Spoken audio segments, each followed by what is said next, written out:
India and Britain, Part 2.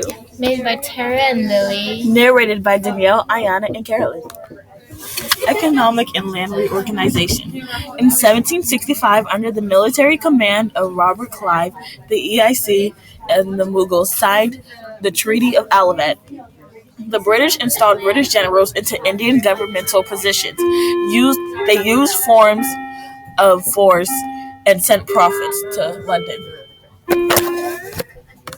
Portrait of General Cornwallis. General Cornwallis came to govern India after being expelled from the colonies in the USA following the Revolutionary War. He then put the permanent settlement in place. Under the permanent settlement, the EIC set up the land review system. The last effort and fall of Tipu Sultan. Tipu Sultan was the ruler of the state Mysore in 1782.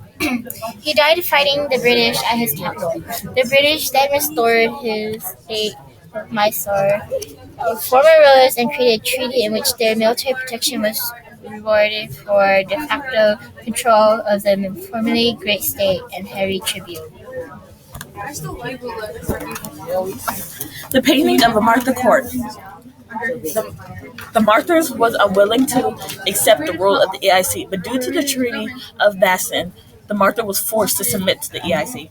By 1818, EIC took over all of Martha's territory, but trust me, they put up a fight. The ruling body and land horn.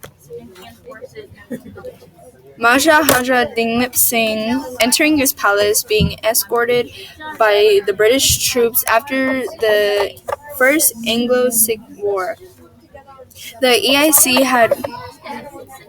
had won the war handily, having played rival chieftains off of each other. Portrait of Governor-General Dalhousie.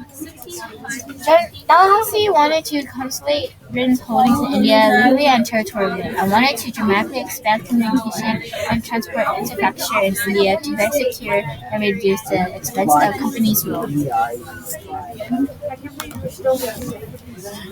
Headworks of the Ganges Canal and hardware photograph. The canal expanded the agricultural territory of India, bringing water to its land with fertile soil. It stretched 500 miles and gave people jobs. Even though this canal had some advantages, it also had some disadvantages. The river caused salination, which increased salt levels in soil and made it harder for people to grow crops. Portrait of Rammohn Roy.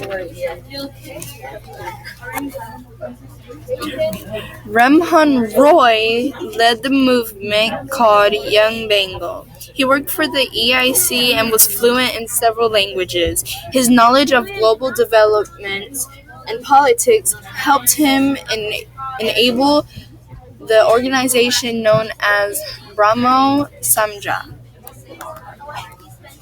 The Rani of Jhansi. The Rani of Jhansi was not able to rule after her husband's death, so she led her troops and fought in the rebellion of 1857. She died fighting in battle. A deposition of an execution in the rebellion of 1857. In 1857, there was a revolution that represents the abusive and apprehension of the North Indians. British murdered brutally anyone who felt like a challenge to authority. This revolution ended in 1858, but the colonial state would forever be changed. They practiced racism and saw the rebellion as proof that Indians were uncivilized and barbaric. Pictures cited. Cited work, Section 2, India Packet.